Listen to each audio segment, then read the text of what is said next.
What's going on? It's Mando Crusader, and welcome to another video about my Rakdos Sacrifice deck. So, I already made a video about this deck a couple days ago, but I've been really enjoying this. It's a really fun deck, and I wanted to make another one. This time, showcasing it off in Best of 1. In the play queue, because I've been using this.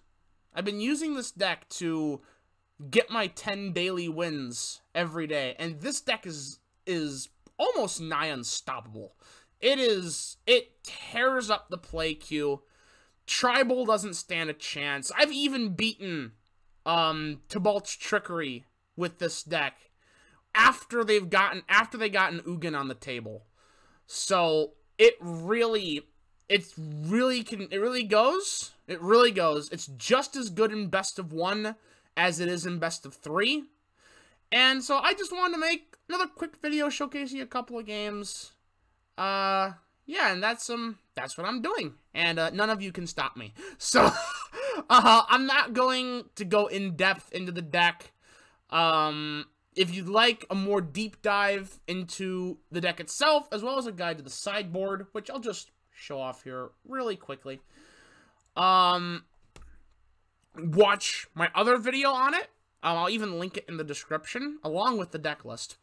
But just quick, we've got Cat Oven. We've got all your other sacrifice things. You got Priest of Forgotten Gods. You got Woe Strider. You got the new Kid in Town and Yawgmoth Thran Physician. You've got things to sacrifice, like Shambling Ghast and Scrap Heap Scrounger. Because you're not playing green, you get to play Dreadhorde Butcher, which is a really great card. Mayhem Devil ties the whole thing together. It's sacrifice, you know. So yeah, that's about it. Before we get into the matches, though, just want to mention that, hey, if you like this type of content, be sure to like and subscribe. It really helps the channel out. Also, comment any other decks you want me to play in the comments below, or even any suggestions you have for this deck. I do take requests, and I love talking deck building. So, yeah, with all that out of the way, let's get into a couple of games and see how we do. We're gonna do great. Alright. So, this is a decent enough hand. I wish we had some better mana. Nah, we should be fine. Especially because we're going first, so we get a little bit of leeway on that front. Mono white. Alright.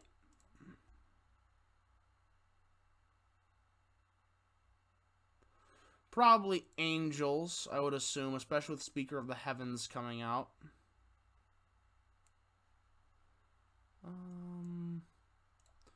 Let's grab that, along with our Dreadhorde Butcher.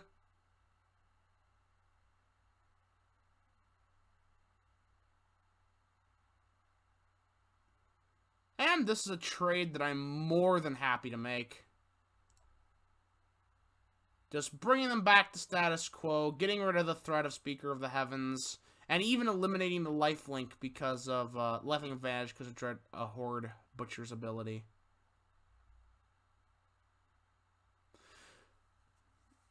A second Speaker of the Heavens. Very lucky.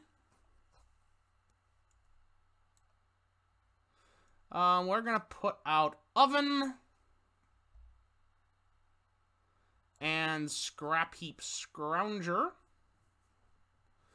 And we're gonna be a little bit greedy here. We're gonna let the Speaker of the Heavens live. And we're gonna bring out Yawgmoth next turn. Bishop of Wings. Actually, Bishop of Wings may be slightly more dangerous, especially given the Speaker's on the table. Alright.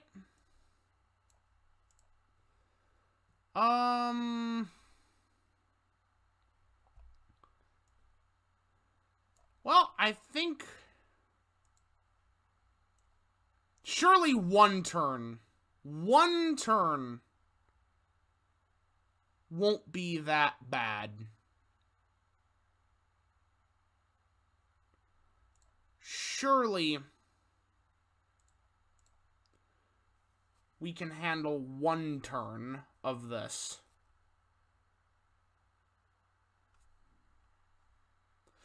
Because if we can get the Claim the Firstborn on the Bishop of Wings or the Righteous Valkyrie, which I'm sure is coming, we can sort of begin, we can sack the Bishop of Wings to Yawgmoth, kill the Speaker of the Heavens, and we can sort of go off on a bit of a chain reaction there.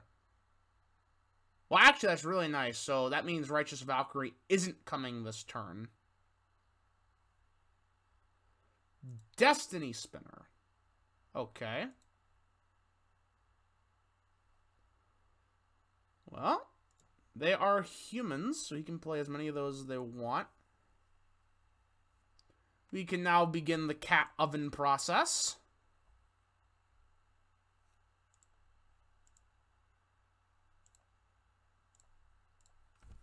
Kill the Speaker of the Heavens, get a lovely 2-for-1, and that's already game. And we could have begun whittling down the Destiny Spinner with the Shambling Ghast, and that would have just been, it would have just been game for them. I don't know, maybe a well-timed Coco could have, or Collected Company, I should say, could have saved them, but no, one thing I've noticed is that once you get the Yawgmoth engine going, if they don't have an answer, they're dead.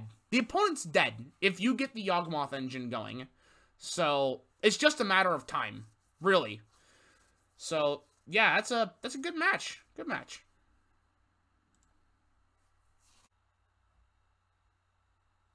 Alright.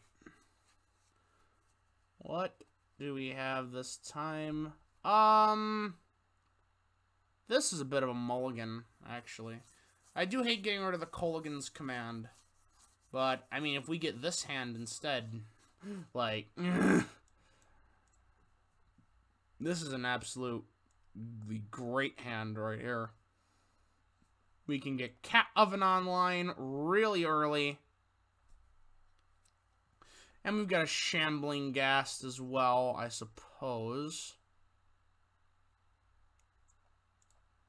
Oh no, hopefully we don't get mana flooded. That would be horrible.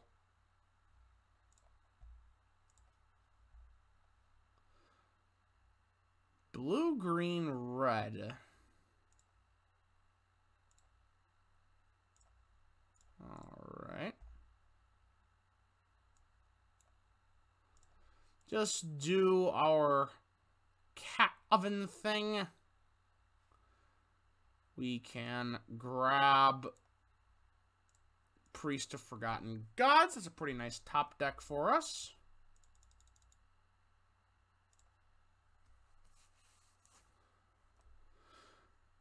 I wish we had another piece of sack fodder besides Cauldron Familiar.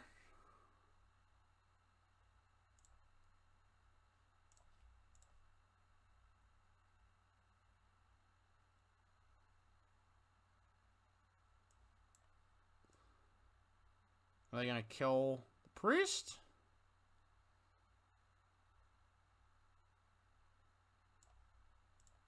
Or are they going to kill the cat after I bring it back?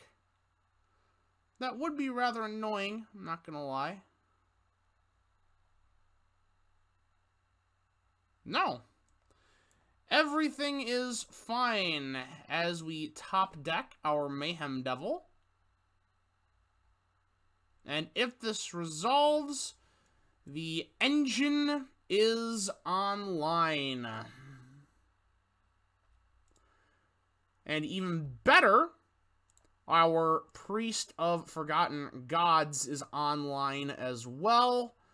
We can tap it at any time. in order to possibly, if necessary, if they try to remove the Mayhem Devil, at least get a little bit of value from it.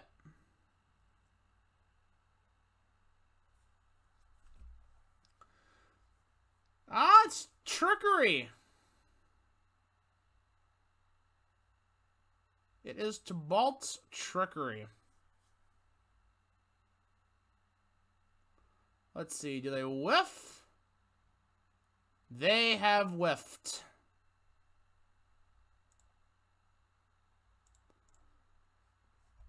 They must have another Throes of Trickery, because Throes of Chaos, I mean, because otherwise, I'm pretty sure they would be conceding right about now.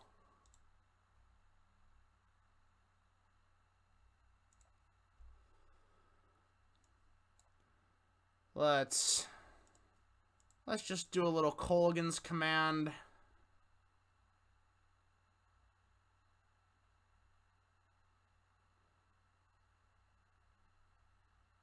What do they discard? Oh, right. Throes of Chaos is Retrace. Duh. I am an idiot. Don't look at me. But besides, I think we've won the game anyway. I'm actually 90% sure we've won the game. Alright. Wait. Nope. We want to do Cat Oven first.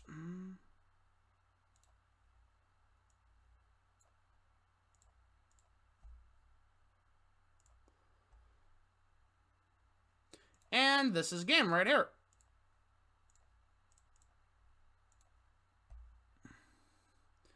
And that is GG. And that is how you kill Throes of Trickery, or whatever we're calling this absolute horrible cancerous deck. But this deck is so good it can even kill the Trickery deck. Now, granted, they did whiff on the first Trickery. I will grant that, but still, this can somewhat stand up. I've beaten Tibalt's Trickery when they didn't whiff, is all I'm trying to say. So this deck is capable of beating Tibalt's Trickery.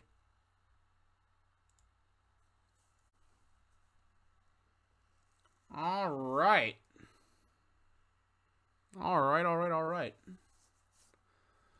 Let's see. Oh boy. It is a shame that we don't have a black source, because we could do the whole turn 2 Yawgmoth shenanigans, but it's fine. I suppose we just have to hope that we draw a black source.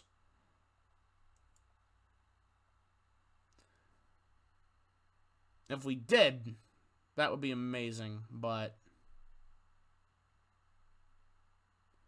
we shall see. Besides that, we obviously have Shambling Gas, Village Rites, and we can play our 2-drop in Scrap Heap Scrounger, no matter if we draw a land or not next turn, because this does give a colorless for free.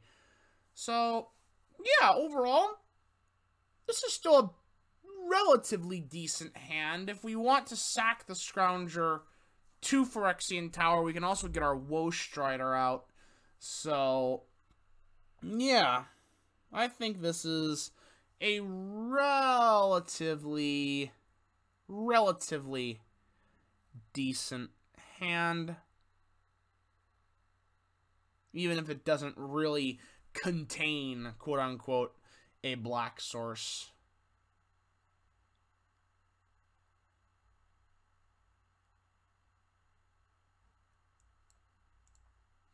And there's the black source that I wanted. So we're just going to end the turn.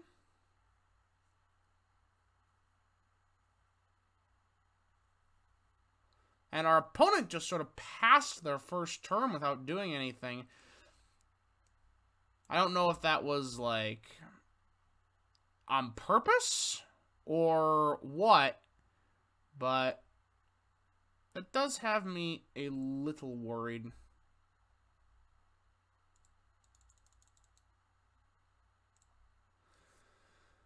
Let's see here. Scour Barrens. So they've got gain lands in their deck that also has shock lands as well.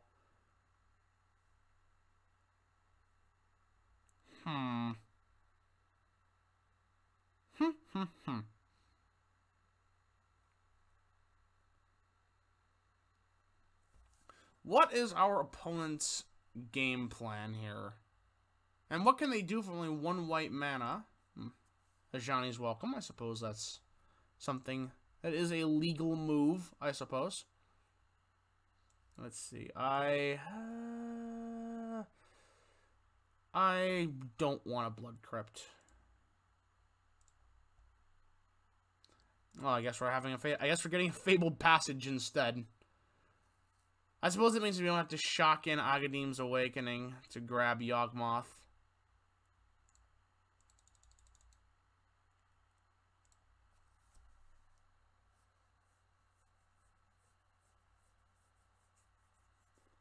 Let's see what our opponent does. Ajani's Pridemate. Oh, I see. I see your plot.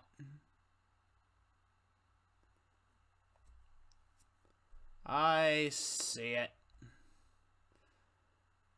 We've got some Orzhov life gain shenanigans going on here. Vampire of the Dire Moon. Grow the Ajani's Pridemate. Yeah, yeah. Alright.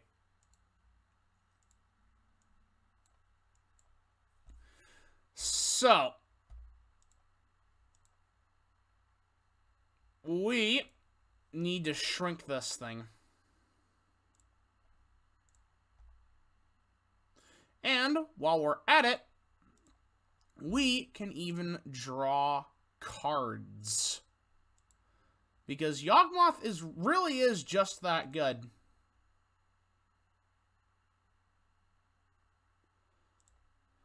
And we're also going to sack the Woe Strider because we can escape it. And killing Pridemate is literally just that important. Tap Phyrexian Tower for colorless to put out Witch's Oven. Leave the black open in case of the necessity of an emergency village rites.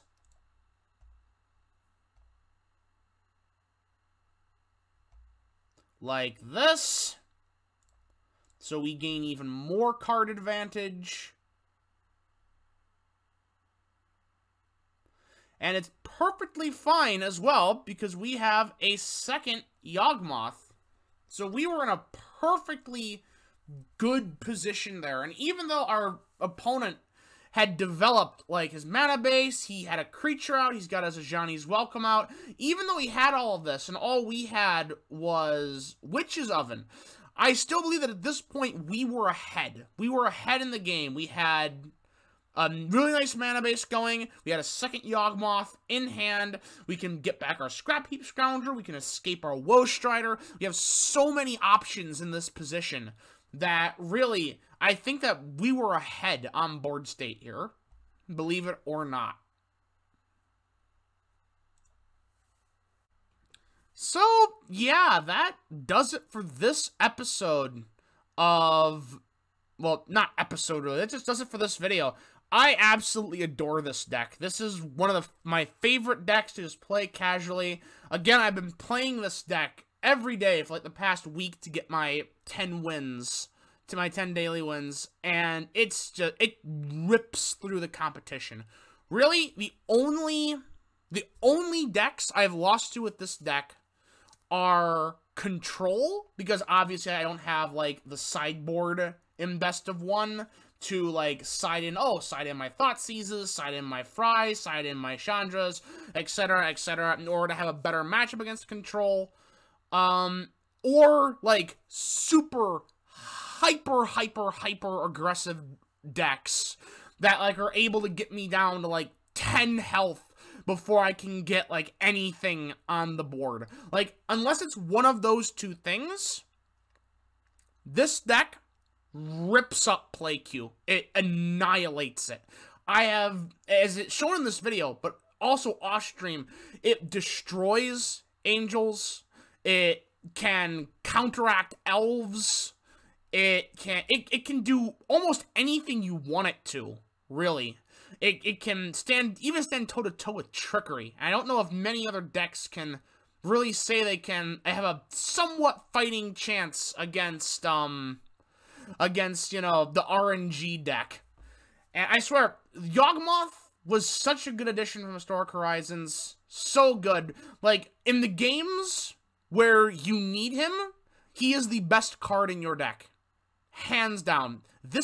He has single-handed me. This card, it's not a person. This card, it has single-handedly won me many games by itself. So, yeah, I love this deck. If you're looking for a deck that can tear up the play queue and get you your daily wins, I heartily recommend this one. It's really good. So I'm gonna stop gushing now. Thank you so much for watching. Again, if you like this content, be sure to like and subscribe. Comment in the comment sections any decks, any suggestions or improvements you have. I take both. And, yeah, that's about it. See you around.